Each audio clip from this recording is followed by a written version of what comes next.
સુરતમાં એચએમપીવી વાયરસને લઈને તંત્ર એલર્ટ થઈ ચૂક્યું છે ત્યારે એસએમસી કમિશનર અને આરોગ્ય અધિકારીઓની બેઠક મળી છે। મહાનગરપાલિકા દ્વારા આરોગ્ય વિષયક તમામ તૈયારીઓ કરાઈ છે। તમામ પ્રકારની દવાઓ સુવિધાઓની તૈયારીઓ કરી દેવામાં આવી છે। એચએમપીવી વાયરસ મામલે આરોગ્ય અધિકારીનું નિવેદન સામે આવ્યું છે। આ વાયરસના કેસો ચાઇનામાં વધુ જોવા મળી રહ્યા છે। આરોગ્ય અધિકારીનું નિવેદન છે ત્યારે ભારતમાં પણ આ વાયરસના કેસ જોવા મળ્યા છે। વાયરસ સામાન્ય છે, હવામાં પહેલેથી જ છે। કોરોનાની જેમ જ આ વાયરસનું ટેસ્ટિંગ થાય છે। ડોક્ટરની સલાહ લીધા વિના જ જાતે દવા ન લેવી જોઈએ। ત્યારે કેન્સર હોય તેવા લોકોને પણ આ વાયરસની અસર જોવા મળી શકે છે। એચએમપીવી વાયરસનો કેસ અનેક જગ્યાઓ પર આવ્યો છે। અમદાવાદ છે, મહેસાણા છે, કેટલીક જગ્યાઓ પર આ કેસ આવ્યા બાદ સુરત મહાનગરપાલિકા તંત્ર તો અહીં કેસ આવવા પહેલા તૈયાર જોવા મળી રહ્યો છે। તૈયારીઓના ભાગરૂપે શું કરવામાં આવી રહ્યું છે એ માટે આરોગ્ય અધિકારી પ્રદીપ ઉમરીગરજી આપણી સાથે છે। આપણે એમથી વાત કરીને જાણીએ એમનું શું કહેવું છે। સર, જે રીતે આ એચએમપીવી વાયરસ આવ્યો છે, આ વાયરસ કેટલો જૂનો છે, એની કઈ રીતની કામગીરી કરવામાં આવશે, શું થશે? આપણે જાણીએ છીએ ચોથી તારીખે રાજ્ય સરકાર આરોગ્ય વિભાગ મારફતે આરોગ્ય મંત્રીશ્રી મારફતે આ બાબતે એક મિટિંગ અને જાણકારી આપવામાં આવી। સાથે સાથે ગઈકાલે માનનીય કમિશનર મેડમ, માનનીય મેયરશ્રી તેમના દ્વારા પણ આ બાબતે એક વિસ્તૃત ચર્ચા કરવામાં આવી। સુરત કોર્પોરેશન આ જે એચએમપીવી વાયરસ છે, હ્યુમન મેટાન્યુમો વાયરસ, એના માટે એનાથી થતા ઇન્ફેક્શન કઈ રીતે થાય છે, એના માટે શું કાળજી રાખવાની, એના માટે આપને હું ખાસ જણાવવા માંગુ છું કે આ વાયરસ છે સામાન્ય ફ્લૂ છે, ઇન્ફ્લુએન્ઝા છે, પેરા ઇન્ફ્લુએન્ઝા છે, એ પ્રકારનો સામાન્ય વાયરસ છે। એનાથી જે લક્ષણો દેખાય છે, જેમ કે તાવ આવવો, ખાંસી થવી, શરદી થવી, ગળામાં દુખાવો થવો અને થોડું ગંભીર થાય તો ન્યુમોનિયા થવો અથવા ત્યારબાદ શ્વાસ લેવામાં તકલીફ થવી, આ પ્રકારના લક્ષણો છે। કોણ વધારે અફેક્ટેડ થાય તો જે બાળકો છે તે લોકો અથવા વૃદ્ધ છે એ લોકોને વધારે આની ગંભીરતા જોવા મળે છે। થાય છે બધાને, પણ ગંભીર લક્ષણો બાળકો અથવા વૃદ્ધોમાં જોવા મળી શકે છે, અથવા જે ઇમ્યુનો કોમ્પ્રોમાઇઝ વ્યક્તિ છે, એટલે કે જેને કેન્સરની બીમારી છે અથવા કોઈ એવી મેડિસિન લેતા હોય છે, કિડની એની લાંબો સમયથી બીમારી છે, તે લોકોને આ વાયરસની વધારે ગંભીર અસર થાય છે। સર, ખાસ કરીને જે રીતે અમદાવાદ શહેરની અંદર પણ આ વાયરસ અત્યારે જોવા મળી રહ્યો છે, તો ત્યાં પણ એનું જે કહી શકાય કે ત્યાં જે લેબ હોય, તો સુરતમાં પણ શું આ રીતે જ અહીંયા એનું ટેસ્ટ કરવામાં આવશે? અને સુરતમાં પાલિકા દ્વારા મનપા સંચાલિત જે કહી શકાય કે સ્મીમેર હોસ્પિટલ છે, તો કઈ કઈ જગ્યાએ અને શું શું તૈયારી રાખવામાં આવશે? હા, એક્ઝેક્ટલી, એટલે મેં જે લક્ષણો કીધા ત્યાર પછી જે તપાસની વાત આવે છે, તો સુરત કોર્પોરેશન, મેં કહ્યું એમ, સુરત કોર્પોરેશન સ્મીમેર હોસ્પિટલ અથવા સિવિલ હોસ્પિટલ એ બંને જગ્યાએ આ તપાસ કરી શકશે।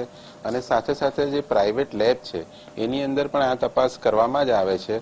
અત્યારે જે વાયરલ પેનલ છે એની અંદર પણ આ વાયરસ એક ઇન્ક્લુડેડ છે, જેની તપાસ પ્રાઇવેટમાં પણ થઈ શકે છે। અને મેં કહ્યું એમ ગંભીર લક્ષણો જણાય તો એમાંથી જે એડમિશન રેટ છે એ પણ અત્યારે ખૂબ ઓછો છે। અને ત્યાર પછી જે એડમિશન રેટ છે એની અંદરથી જે મોર્ટાલિટી છે એ ખૂબ જ ઓછી છે।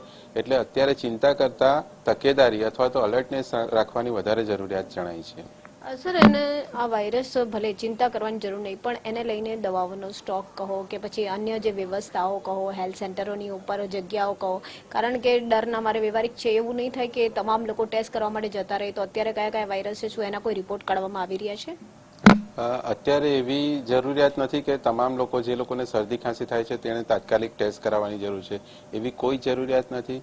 જેની અંદર ગંભીર પ્રકારનું હશે તો લાગત જે અર્બન હેલ્થ સેન્ટર છે એના મેડિકલ ઓફિસર અથવા તો પ્રાઇવેટ હોસ્પિટલ છે તેના ફિઝિશિયન એ લોકો નક્કી કરે જ છે કે આ કયા વ્યક્તિનો ટેસ્ટ કરાવવો જરૂરી છે।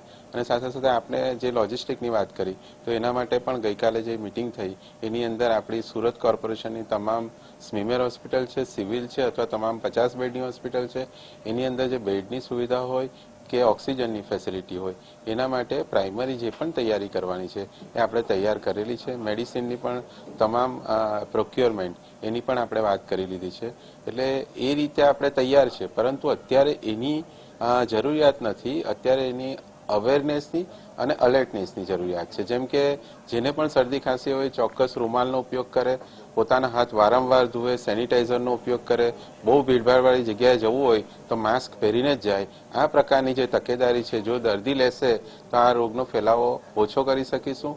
જેના ઘરમાં હશે તેણે એને અલગ પ્રકારના વાસણો અથવા અલગ રાખવા જોઈએ, ટોવેલ અલગ રાખવો જોઈએ, એ યુઝ નહીં કરવા જોઈએ. આ પ્રકારનું જે છે એ કાળજી આપણે લઈશું તો આ ચોક્કસ આનો ફેલાવો આપણે અટકાવી શકીશું અથવા ઓછો કરી શકીશું.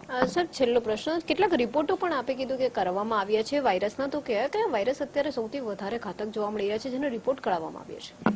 આપણે જાણીએ છીએ તેમ મેં કહ્યું એમ કોરોના વાયરસ રૂટીનમાં અત્યારે પણ જે હશે એ લોકોના ઇન્વેસ્ટિગેશન કરે છે. સાથે ઇન્ફ્લુએન્ઝા, પેરા ઇન્ફ્લુએન્ઝા વાયરસ અથવા તો આ જે હ્યુમન મેટા ન્યુમો વાયરસ છે, સાથે H1N1 છે, એ પ્રકારના તમામ વાયરસનો આપણે જે એડમિટેડ દર્દી છે જેની અંદર સિવિયર એક્યુટ રેસ્પિરેટરી ઇન્ફેક્શન છે તે લોકોનો આપણે ટેસ્ટ કરી રહ્યા છે.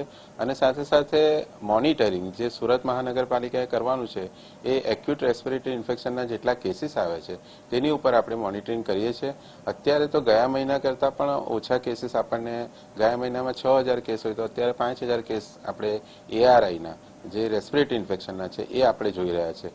ગયા વર્ષ કરતાં પણ ઓછા જોઈ રહ્યા છે. પરંતુ આપણે અલર્ટ છે, કોઈ એક જગ્યાથી વધારે આવશે તો આપણે ચોક્કસ એ માટે કામ કરીશું. એટલે સ્પષ્ટ કહી શકાય છે કે સુરત મહાનગરપાલિકાનું જે આરોગ્ય વિભાગ છે અત્યારે આ જે HMPV જે વાયરસ છે એને લઈને પૂરી તૈયારી સાથે જ સ્ટેન્ડ બાય તમામને રાખવામાં આવ્યા છે. દવાઓનો જથ્થો કહો કે પછી તમામ અધિકારીઓની ટીમ કે તબીબી જે ટીમ છે એ કહો, આ તમામને લઈને આ વાયરસનો જે રિપોર્ટ છે એ પણ સુરતમાં જ કાઢવામાં આવશે. અને શું તકેદારી રાખવી એવું સુરત મહાનગરપાલિકાના આરોગ્ય અધિકારી પ્રદીપ ઉમરીગર દ્વારા જણાવવામાં આવ્યું છે. કેમેરામેન શોએબ શેખની સાથે રાબિયા સાલે, મંતવ્ય ન્યૂઝ, સુરત.